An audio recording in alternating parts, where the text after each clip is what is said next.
You can also listen to us on SoundCloud at soundcloud.com/theclockcleaners. Hello and welcome to the Clock Cleaners Podcast. I'm Matt. And I'm Keith. And today we'll be recapping Backlash that happened last night. Yes. Before we get into Backlash, I just want to say that it was a great weekend of wrestling. I mean, yeah. Friday we had the UK 205 Live special, I guess you want to call it that. It was I think it was technically just a UK special. Yeah, with 205 Live wrestlers there. They were more just like... Sorry, sports entertainers. Yes, they were there to, I guess, enhance the talent. Yeah, something like that. Well, I think they had one guy that was not in... Well, there was a 205 Live tag match, but it was one of the guys from the UK. Yeah. Yeah. But it was funny because I don't think he was a cruiserweight. No, he was definitely over 205. Yeah. So that's pretty funny. Yeah. But, yeah. And then Saturday night we had TakeOver Chicago, which... That was really good. Yes, very good. In my opinion, I felt that it was better than Backlash. Well, but how often is the TakeOver not better than whatever pay-per-view it's not? It's true.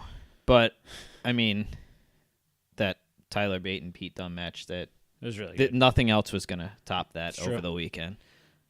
Yeah, I think the only time a TakeOver didn't outperform the pay-per-view was matched with was probably WrestleMania this year. Yeah, well, yeah. It's not really a fair... Well, no, but the year before WrestleMania was not as good as the TakeOver. Yeah, but how bad was the WrestleMania the year before? Well, it's pretty bad. Yeah, exactly. Still.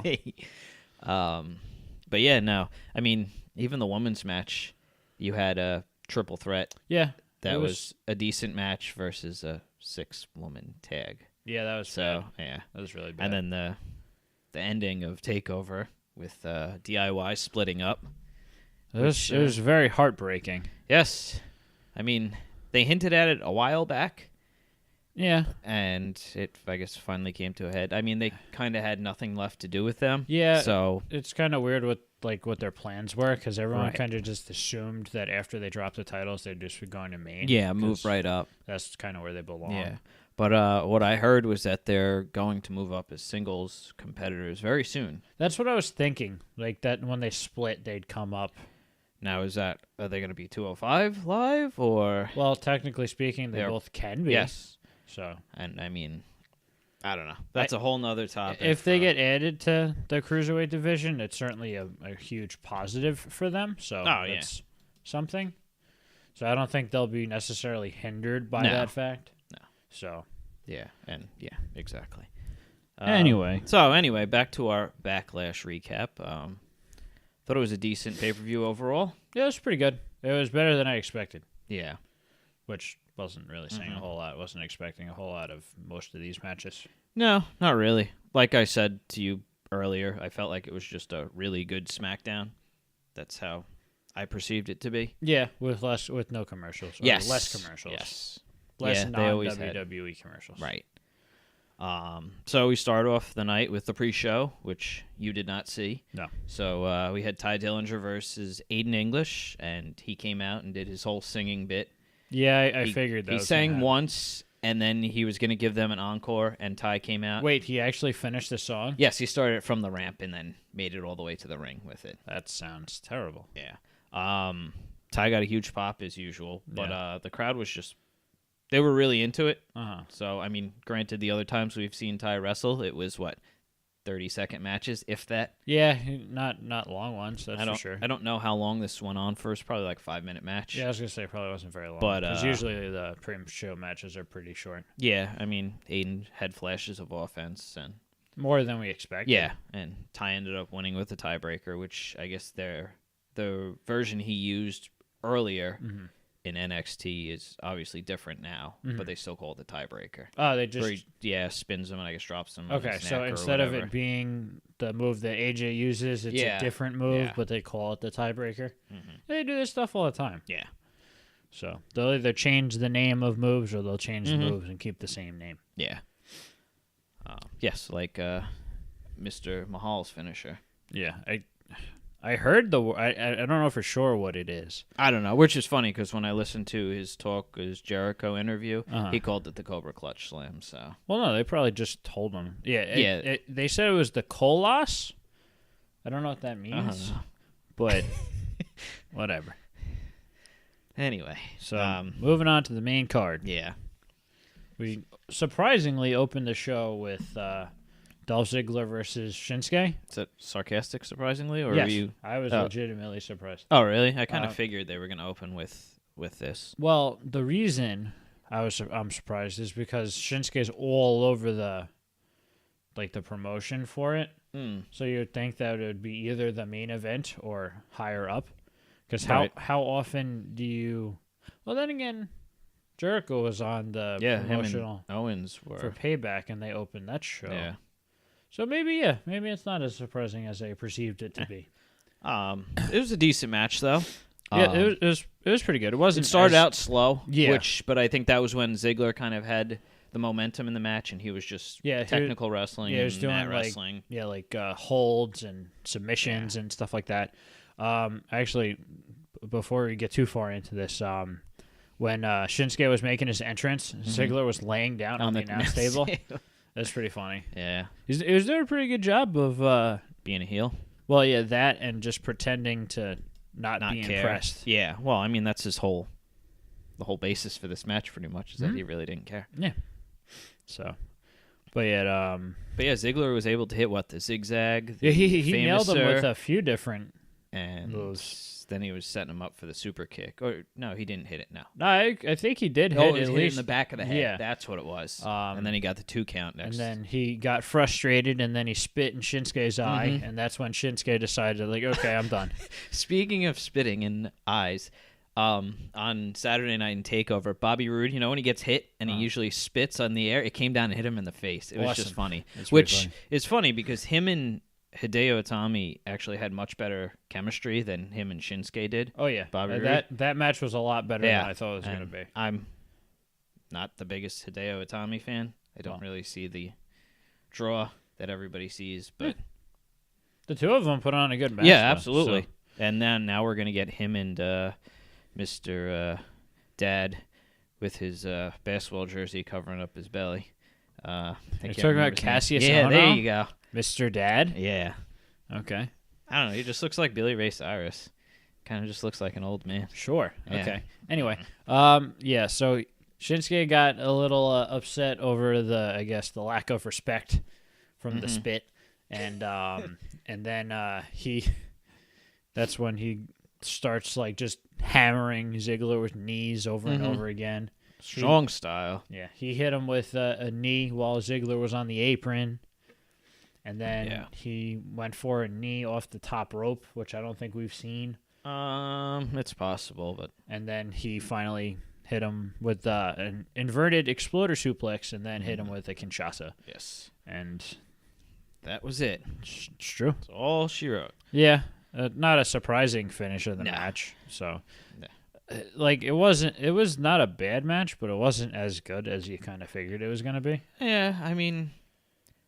I guess it had the potential to be a show stealer and a underwhelming match, which, again, people have seen this match who were at live events in the past, so I don't know how those matches were. I heard good things about them. Yeah, well, you got to remember that this is a pay-per-view versus a dark match that's not televised. Yeah. So, A, they have more freedom in the dark matches, and B, you kind of have less... or you have more expectations for a pay-per-view match. So that is true.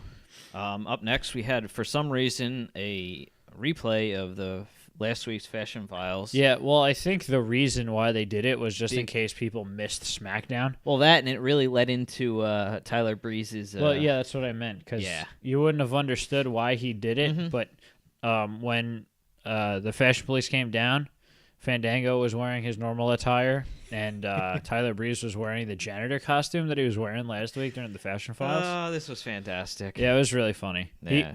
Tyler Breeze did a really good job in entertaining in this match. Yeah, there was well, Fandango started the match off. Yeah, and then Breeze was on the outside mopping the apron. And he got the tag in, and he's starting to bring the mop in. Who's the ref? Was it Mike Chioda? I think it was Chioda. Yeah, he was. I was like, why are you letting him come in the ring with the mop? But,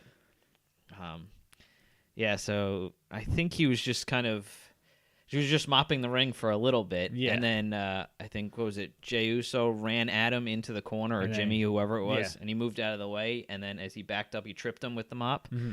And then he was charging at him, and he was like, no. And he was hitting. He was like putting the mop in his face. Yeah. Surprisingly, he didn't get disqualified. No. And then there was a point where Breeze got knocked down, and one of the Uso brothers was going up to the top rope to hit him with a splash or whatever, and then he just rolled toward the other side of the ring, rolling back and forth. Yeah. And then the Uso would go on the top rope in the other corner, then he'd roll to the other side. It was pretty good. Definitely something different. Yeah, and then Fandango went back into the match, and then Breeze got knocked to the outside. I guess he rolled under the ring. He must have. Yeah. And then he changed into an elderly woman. Yeah. With the cane and all. Yeah, and the funny thing is that there was a lot of "Let's go, Grandma" chants, which was pretty funny. Oh man, good stuff. Yeah. But eventually, I don't remember what happened. Well, I know Fandango jumped onto them on the outside, and who took the pin? Was it Breeze? No, Fandango. Fandango did. Well, the Usos were both on the outside, and Breeze tried to do a flip onto them, but they caught him. That's right. Threw him over the barricade. Yes, and then grabbed him because he almost hit the people in the audience. Yeah, because he almost went too far. and then they that was pretty funny because you can see them both. Like, oh shit. And then not the first time that happened. Yeah, Fandango went to the top rope. Whoever wasn't the legal man grabbed him on the outside. He knocked them down. Right, and then the other one hit him with a super kick, yeah. and then that was the end of the match. Yeah. But yeah, it was certainly an entertaining match. Yeah, no, definitely a different take on tag team wrestling. Well, yeah, that and the fact that they're actually doing something interesting with the tag team division, which I know you don't think it's going to happen, but the New Day will be back this week on SmackDown. Oh, they will be? Yes. They just keep on saying coming soon. Yeah, Kofi's been cleared to wrestle, so Ooh. I wonder if they'll move into the spotlight. But you said I think they're going to have their own separate I don't segment. think they need to. It's not necessary. I don't think they need to either. Yeah. I just it's possible. You know their MO, but who knows what they actually plan on doing. Up next, we had Sami Zayn versus Baron Corbin, which we thought was going to be a good match. Yeah, and it was a good match. Yeah, it didn't disappoint. No, it didn't end the way we expected it. Yeah.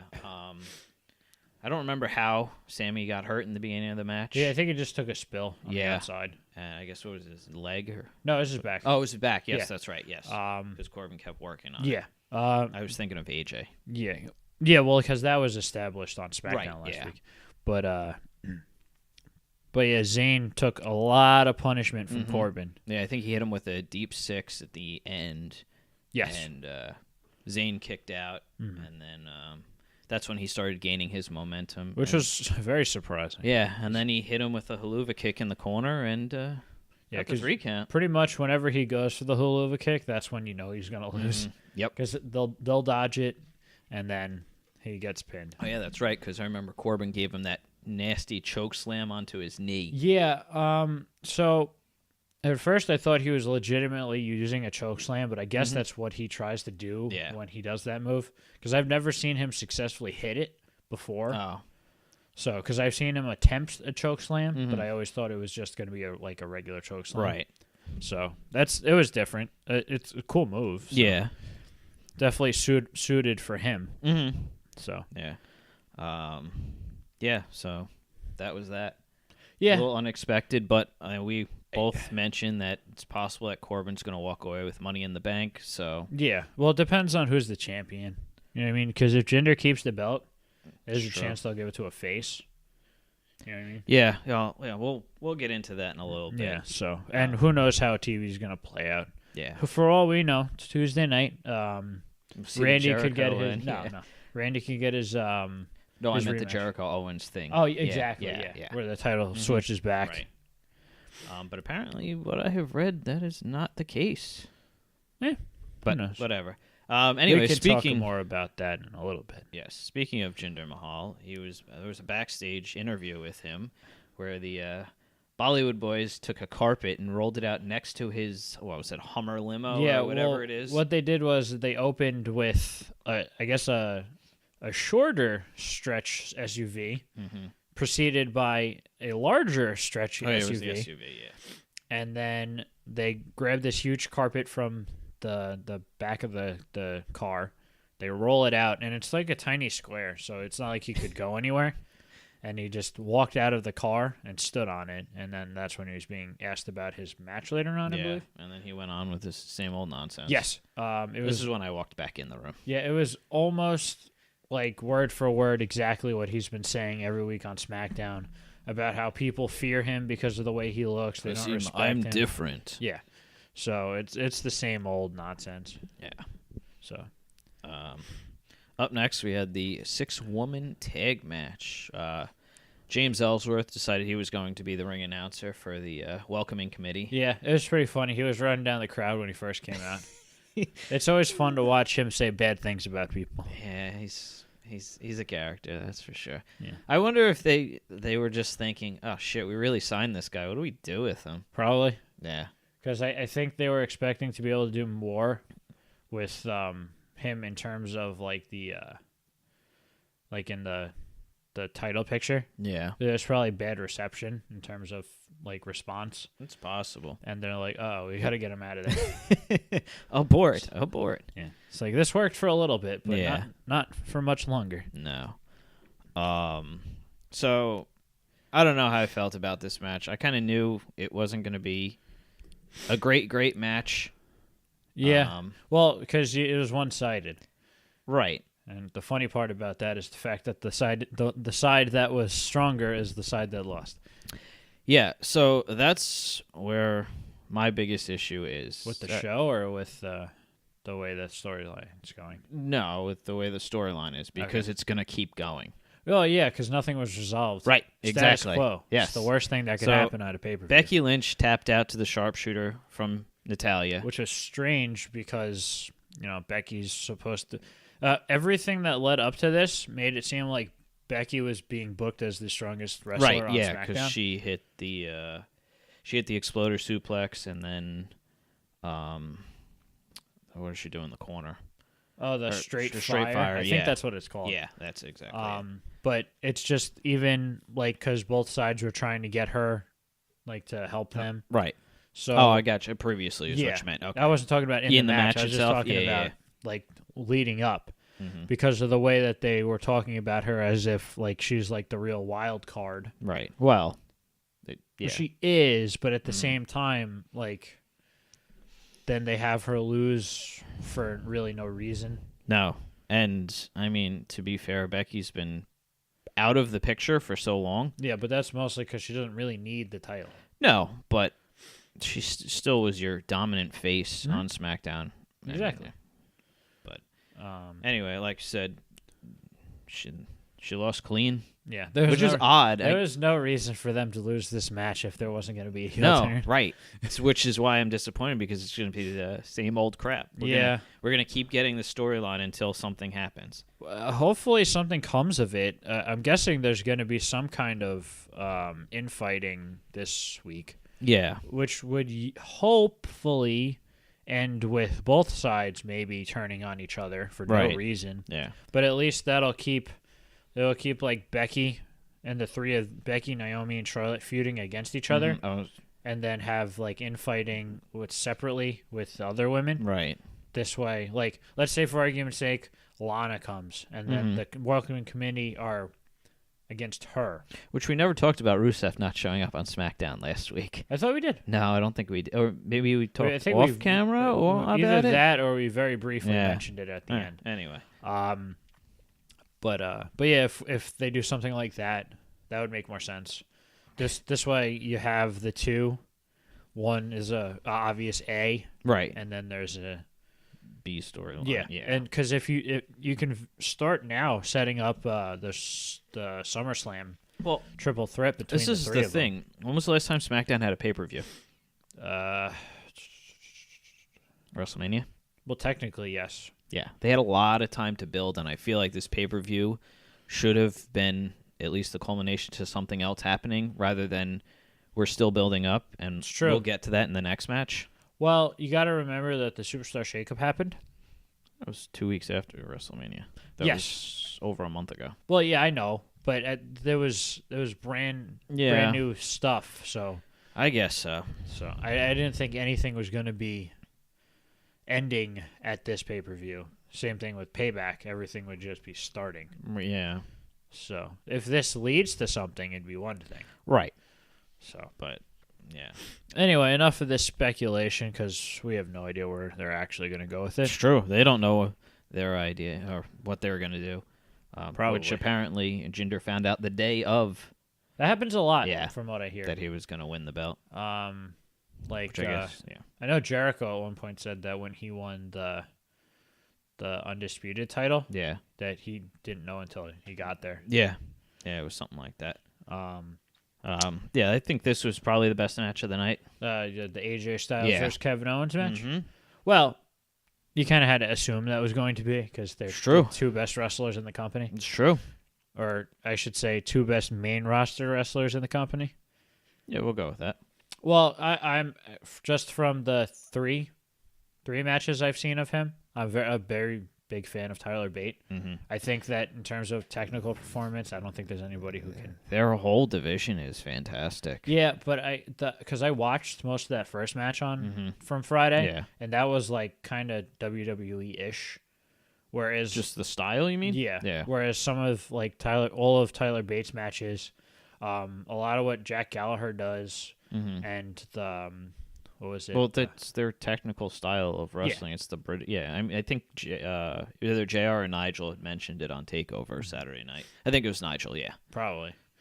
But yeah, that's like just so much more entertaining because they'll be given a time limit and then they'll use the time.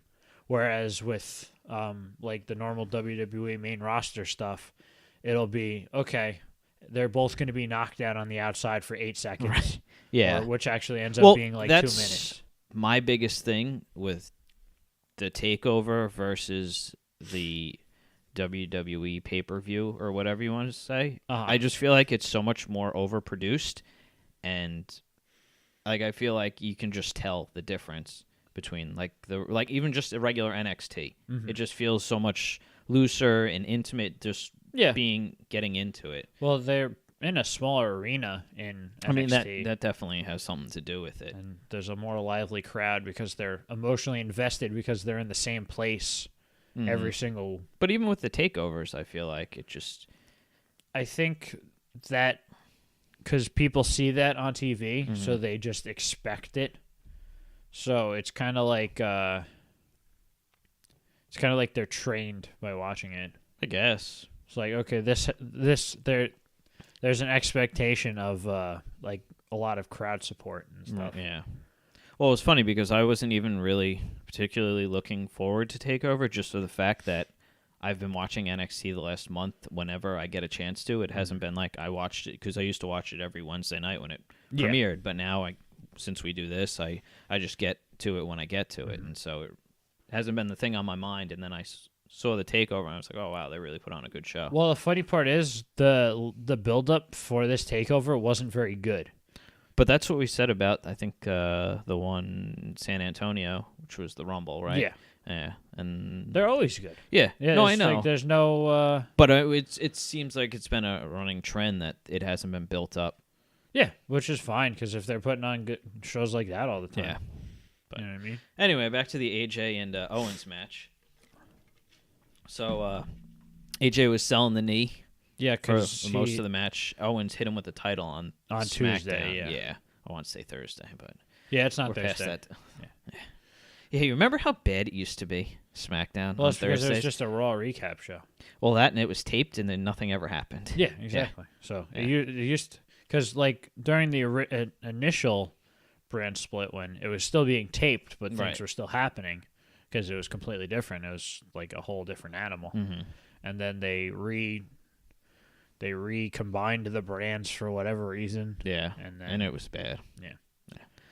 But, anyway, but yeah, it was a lot of Owens working Styles' knee. He was really selling it pretty well. He went for a phenomenal forearm. Yeah, and then he like collapsed as he jumped on one leg and then just went he down. Just completely collapsed. And then, well, I think and then later on in the match, he had gone for the Styles Clash on the ring apron. Yeah. And that's when I think Owens got down and threw him into the timekeeper's area, right? It was funny because like when he was flipped upside down, you could really see Owens' curves. I was like, look at that belly. Oh, speaking of not his curves, the ring apron when AJ hit him with a suplex onto it, that was a pretty nice... yeah, it looked painful. Yeah. Yeah. Owens had to harp on that and talking smack afterward. Yeah. Well, almost broke my back. Yeah, he was really doing a good job working the knee. Yeah. He like threw him knee first into the steps. He did a cannonball into his knee. Yeah, he was laying across the ropes. Yeah. Yeah. So he's really doing a good job with that. So I guess the finish happened. What Styles was going for a Styles Clash, right? On the on the announce table. Like you said, he got thrown to the timekeeper's thing. So Owens thought he was out. Right. He ends up turning around and he hits a phenomenal forearm on Owens. Then he throws him on the announce table. And then I guess he gets his leg stuck or his leg goes I guess through where one table. of the monitors was or something. There was a hole there. Yeah. And AJ's leg went through. Obviously, they'll probably, I think it was the same knee, leg. Probably. The right one. But I don't think it really mattered because it got like caught in the wires. Yeah. Well, it went down, and then you saw him put his leg in and pull the wires over his leg, and he started laying over. Yeah. And he got counted out. So that was the end of the match. Mm-hmm. Owens won fair and square, though. He did. However, this was my only gripe. This should have happened on a SmackDown. You're talking about the finish? The finish, yes. Yeah. It's fine that it happened, but... I agree that it's nice to have, like, actual finishes at pay-per-views. Yeah. But at the same time, this is the first match of the feud. Right, but I felt like it should have happened at a SmackDown, like a couple weeks ago, right after AJ became the number one contender, and then he got his rematch at Backlash because yeah. Okay, so you said you wanted the first title match to be on SmackDown. Right, and it could have had an ending like this. It didn't have to obviously go the length this match went, but it could have just been because the same thing happened with Tozawa and Kendrick in their first match when Kendrick tied Tozawa's leg under the ring apron. Oh, yeah, that's right. And that's kind of how the whole feud built upon. Yeah, well, that wasn't exactly it, but that was their first part match. of it. Yeah. But yeah. So this is where things kind of get hazy for me. Oh. So it's getting late. No, just my vision for what's going on next. All right, so this feud is going to continue. Probably. What is Shinsuke going to be doing? Oh, you're talking about Owens and... Yes, Owens and Styles. Okay, I thought you were moving on. Well, this is going to keep on going. Shinsuke will feud with... It's going to keep going. Dolph? Yeah. Why? Because there's no one else, unless he feuds with Jinder, but that wouldn't make sense because... It kind of makes sense. I guess, but what's Orton going to do? Be off TV for a while? He could be filming a TV show soon. True, but I don't know. I guess that's where it's just kind of up in the air for me. I'm trying to figure out what they're going with next. There's not a lot of concrete things that ended after or from this. Right. There's a lot of up in the air things. So, and I mean, yeah, that was really my big gripe with the pay-per-view. Yeah, there's no clear. I mean, if that's the only thing I'm direction. Complaining about, then that's pretty good overall. You know, the other matches were bad. No. So that's a plus. Yeah, and it was funny because we thought this match would be exactly where it was on the card, with Luke Harper versus Eric Rowan being the one. Did we before. think that, or we just put it in there because it was the last one that we found? No, well, maybe it's possible. Well, I was thinking they always have like a week match go up before the main event. Well, that was my thought of it. Yeah. I figured it was either going to be super early or the second to last match. Well, this definitely wouldn't have been a match I would start the show off. Well, so. By super early, I meant like second or third. Yeah, not, fair enough. Not first. But I think the way the card was set up worked fine for the night. Yeah. But yeah, Luke Harper versus Eric Rowan. Yeah, this was a pretty short match, I believe. was almost 10 minutes. Was it almost 10 minutes? I was kind of in and out. Yeah, the main event wasn't very long, actually. Well, that's not really a surprise, though. I know, but usually they'll give him plenty of time. Yeah. Well, yeah, it was getting late by the time, because, I don't know, the pay-per-views were weird. Yeah, this one ended at, I think, almost... It was like 10:40, right? Yeah, it was after 10:30. Yeah. Because even the TakeOver ended after 10:30, I believe, yeah. But yeah, it was okay match. The two of them, they're big, then they work pretty well together. Yeah. But it's not very exciting. No. It's all same old stuff.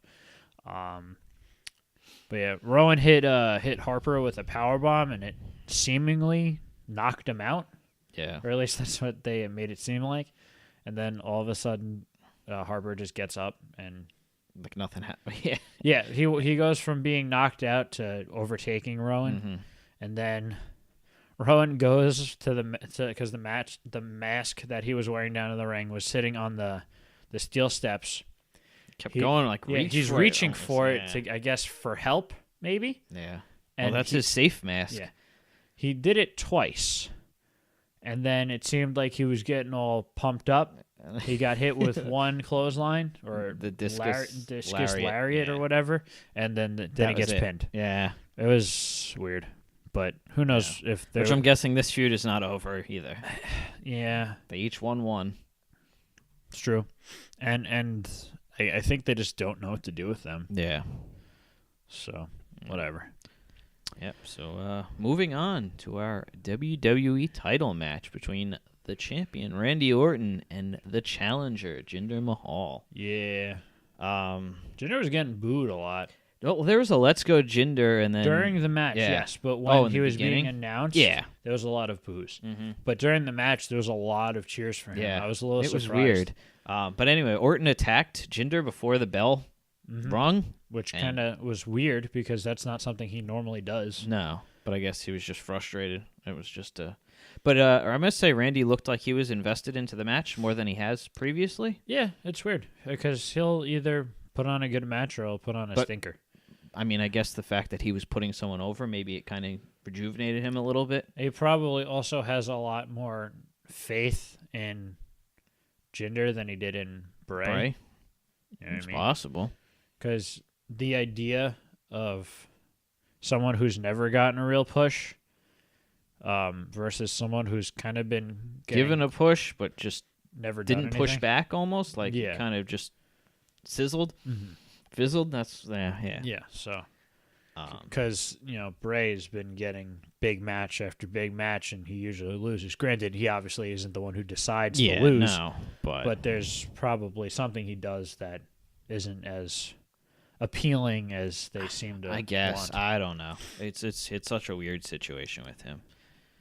But yeah, he attacked him before the bell started, and he was chasing the Bollywood boys around. And then because he knew that they were going to try to get involved in the match, which was fair. Yep. And then because they've been involved in pretty much everything. Yeah. Pretty much. Yeah.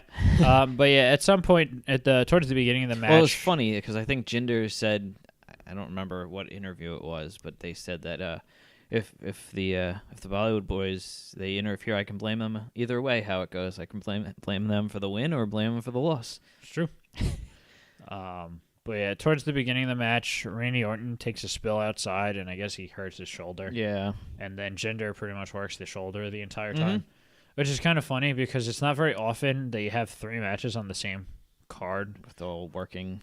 Yeah. Like damaged body parts, because that's usually not the main story behind matches. Well, there was a story here, kind of, but at the same time, it wasn't one that could be really worked into a match almost. Well, yeah, but I'm just saying that usually they don't depend on stuff like that.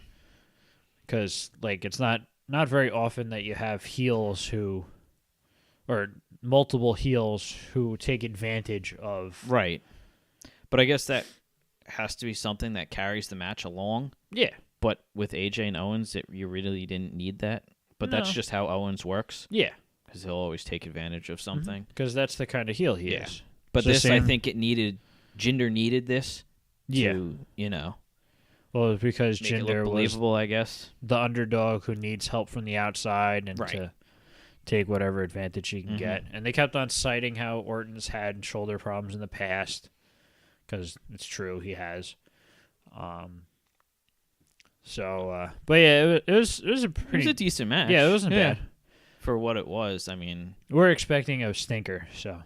I wasn't expecting it to be as good as it was. You know what the weird thing was? Is like halfway through watching it, I was like, wow, this kind of has a big match feel to it. Yeah. Like it didn't feel like it was an undercard match or one that was supposed to be on SmackDown. Well, the big thing is that the crowd was actually into the match. That's probably what it was. It has a lot to do with it. But yeah, the ending of this match was basically Orton hit an RKO. Right. And then the Singh brothers. He was pretty close to the ropes anyway when he got hit with the RKO. Well, yeah. But I'm just saying they could have either had the Singh brothers grab him or he could have, grabbed the rope or something like that. It's better if they grab him and pull him out of the ring. Yeah, that was definitely the right way to do it. Because, Yeah. So Orton gets pissed off. He throws them both into the announce table. Yeah, nasty. Yeah, he flung them like they weighed nothing because I guess for Orton they weigh nothing. Yeah, well, Orton's 6'6". Yeah, and Jinder's not that much smaller than him. 6'5". And, so the Bollywood boys are probably like 5'7", 5'6". Yeah, they probably weigh like half of what Orton weighs. But they were both all right.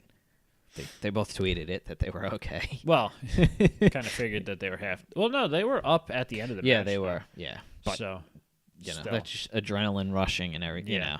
But yeah, he grabs one of them, puts them on the apron to do a draping DDT. The other one comes in to try to help. Yeah, and by help, I guess that means go under Randy's other arm. Yeah, and then he hits them both with the draping DDT. Jinder, you can see him sneak behind the ring post. Yeah.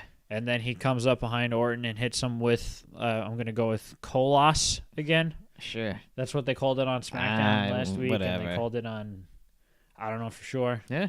It was the Cobra Clutch Slam. Yeah. Which makes a lot more sense. But I think a single word move is more appealing. Well, yeah, absolutely. Because if they're going to build him to be a star, he needs to have his own finish. Yeah, because it's personalized at that point. Right.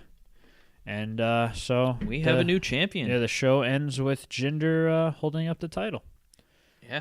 So, I think that had we not been aware of the fact that the main reason why they're doing this is because they're trying to gain an audience in India, it would be a lot more interesting. Which I've heard something very weird. I don't know how true it is or anything like that, but apparently his interviews that have been aired in India, he's been a face. Of course. Yeah. That's not a surprise. No, I guess not. It's just weird. Yeah. I don't know how that transition Because there's a big difference between being disrespected by people because you're different. Right. When you're the same as the person who's being disrespected, you have to be behind them. You know what I mean? Yeah. No, that makes sense. So, but yeah, I think it was just his demeanor. Oh, yeah. I'm sure. Yeah. It was the calm and collected. Exactly. Because you always look better to the people who support you. It's true. I guess you're right. Mm-hmm. I know some things. Some things. Anyway. But yeah, it was a good show. Yeah. No complaints really outside of what I had. Yeah, some of the booking issues. The story that's going to go into the future. Yeah, but everything will hopefully, or something something will come up. Yeah, I guess it makes sense. They put on a show every Tuesday. True. This will be leading into Money in the Bank, so. Yeah. Although I doubt that many of these storylines are going to be affected by it too much. But who knows where they're going. Yep. Anyway, hope you enjoyed our recap. And we will see you next for our Raw review. Yes, the Raw review. Yes. If you liked what you saw, please like, share, and subscribe. Bye. Bye.